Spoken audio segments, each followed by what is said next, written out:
राम मंदिर निर्माण के संकल्प की रैली में गया था। 9 नवंबर 1989 मैंने हॉस्टल में शिला पूजन कराया था। तो हमारे जैसे करोड़ों राम भक्त कार सेवकों के मन को पीड़ा पहुंचाने वाला है। मगर अब थेथरई में बताता हूं, जिन्होंने ये कहा था कि अयोध्या यहाँ थी ही नहीं, पहले बताओ राम हुए थे कि नहीं। जिनके नेता मणिशंकर अय्यर ने कहा था कि राजा दशरथ के महल में हजारों रहे होंगे कमरे, तो यहाँ पर राम हुए थे कि नहीं। जिनके नेता ये अर्जुन सिंह ने जाके एक ऐसी प्रदर्शनी का उद्घाटन किया था जिसमें भगवान राम और माता सीता भाई बहन बताया गया था। जिन्होंने अयोध्या को अपमानित किया, जिन्होंने अयोध्या को कलंकित किया, जिन्होंने अयोध्या को लांछित किया, जिन्होंने सरयू को रक्त रंजित किया, वो कहते हैं आज हम चिंतित हैं। वो कहते हैं आज हम चिंतित हैं। तो देश समझ सकता है थेथरई कौन कर रहा है। अंदर से आनंदित हैं और उसका मैं कारण बता रहा हूं। मैं एक बात यहाँ पे टेक्निकल रूल ये कहता है, हाँ बस लॉ ये कहता है कि ट्रस्ट पे सीधे कार्रवाई नहीं हो सकती, मगर इसके बावजूद सरकार ने ट्रस्ट की उस पावर को दरकिनार करते हुए सीधे एसआईटी गठित की।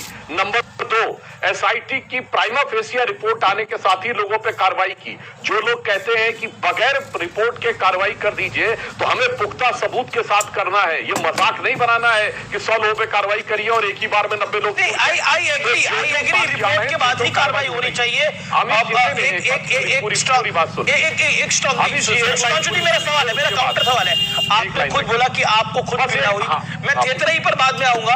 आपने बोला आपको खुद पीड़ा हुई, लेकिन एक बात समझ में नहीं आ रही है, इतना बड़ा मतलब इतना बड़ा विश्वासघात हो गया। क्या आपको लगता नहीं जिम्मेदारी तय होनी चाहिए थी? इसको 15 दिनों तक लिंगर ऑन करवाना, वो भी एक चूक है बड़ी। इस पर तो जवाब देना पड़ेगा ना देश के राम भक्त। नहीं, हम सब राम भक्त हैं, आप भी राम भक्त हैं, मैं भी राम भक्त। बिल्कुल ये लीगल प्रोसेस है। देखिए ये बिल्कुल लीगल प्रोसेस है, यानी जब बात में लीगल सब्सटेंस आ जाए उसके उपरांत ही कार्रवाई होनी चाहिए, ताकि वो सुप्रीम कोर्ट तक भी कटने ना पाए, हवा में नहीं कि आरोप लग के हो। और मैं दूसरी बात कहना चाहता हूं, अमित जी ये तो वही लोग हैं जो अभी मात्र 2 महीना पहले FCRA का उल्लंघन जब क्रिश्चियन मिशनरी धर्मांतरण के लिए कर रही थी और सरकार ने उन ट्रस्टों और उन NGOs के ऊपर सेवक सवाल पूछ लिया था कि अपना यूटिलाइजेशन सर्टिफिकेट दो, तो कूद के उछल के कह रहे थे सरकार उन NGOs और ट्रस्ट के साथ तो अत्याचार कर रही है। और यहाँ कहते हैं बगैर जांच शुरू में गिरफ्तारी हो जाती है। सरकार यहाँ अपॉर्चुनिटी को इस्तेमाल कर। एक सेकंड, मेरा काउंटर सवाल ही है। सुधांशु जी तुम्हारा काउंटर सवाल एक सेकंड, मेरा काउंटर सवाल आप ही से दोबारा मेरा सवाल आपसे। मैं सारी बातों में एग्री कर रहा हूं। सुधांशु जी को दिखाइए सिर्फ स्क्रीन पे। सुधांशु जी मैं आप ही की बात से सिर्फ एग्री, एक आपकी बात से ही एग्री कर रहा हूं कि ये सब राजनीति कर रहे होंगे, लेकिन मौका किसने दिया? मौका भी तो वहीं से निकल के आया है ना।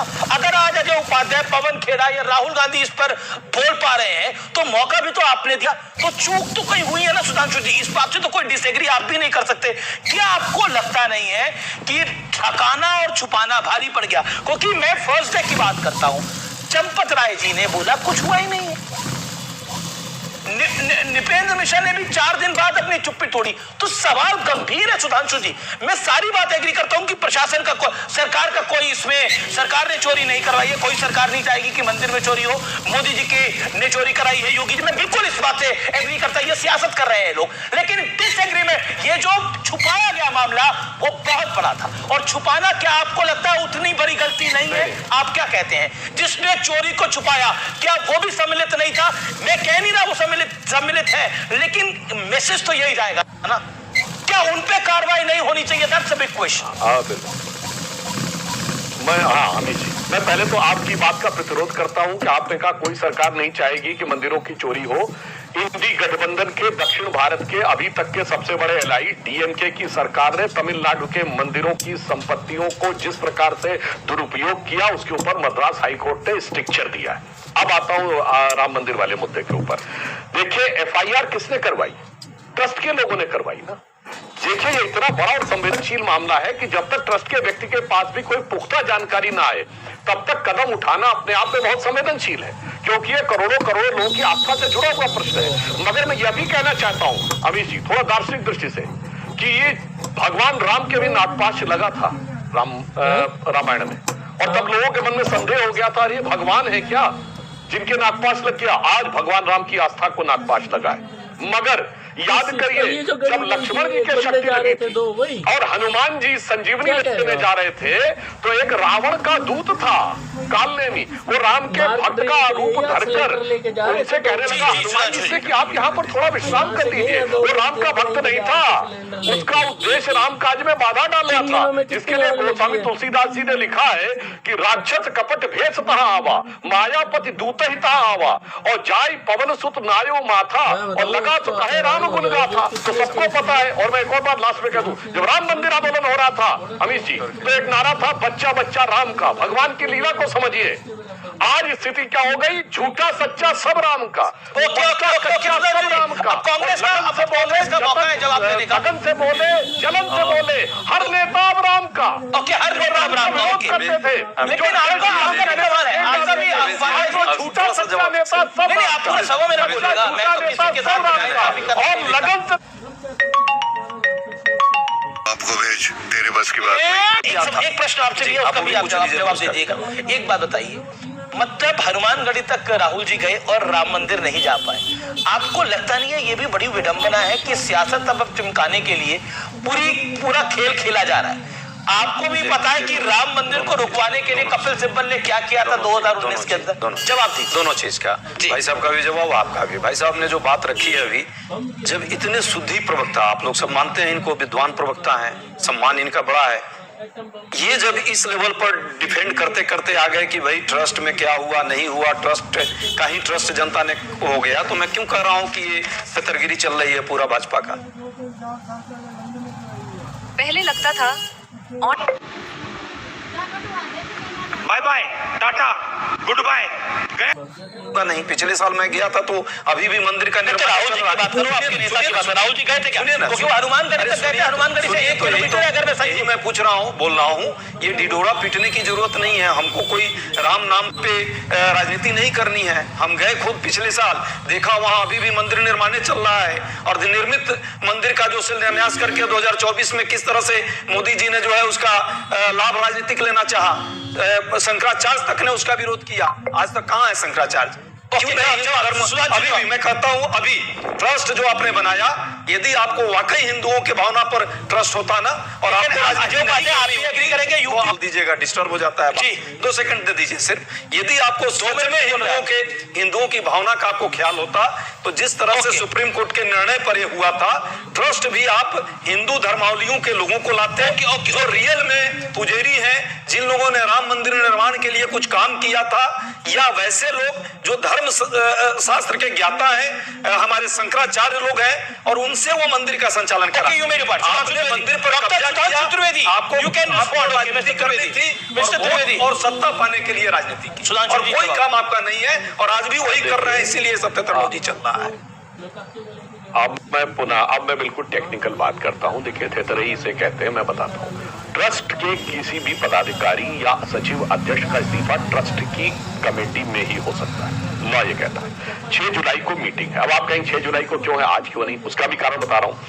जब कमेटी की रिपोर्ट एसआईटी की पूरी आ जाए, ताकि फिर ट्रस्ट के सामने पिक्चर क्लियर हो कि किस किस पदाधिकारी को और किस किस सदस्य पे कार्रवाई करनी है।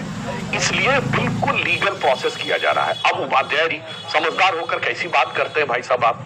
आज तक किस मंदिर के ट्रस्ट में शंकराचार्य है? शंकराचार्य का लेवल मंदिर के ट्रस्ट में होने का है।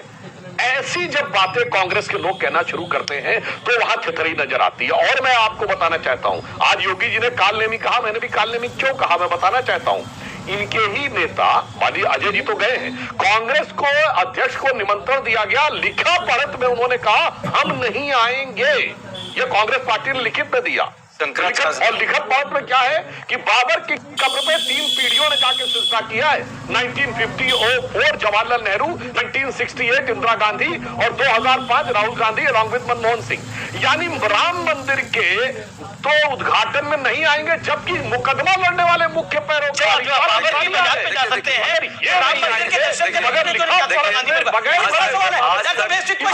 बाबर की मजार पे जा सकती है 3 पीढ़ियां, तो राम मंदिर के दर्शन के लिए क्यों नहीं जा सकती? अच्छा प्रश्न किया। शंकराचार्य जी नहीं आए, इसका मतलब कि वो धर्म विरोधी है?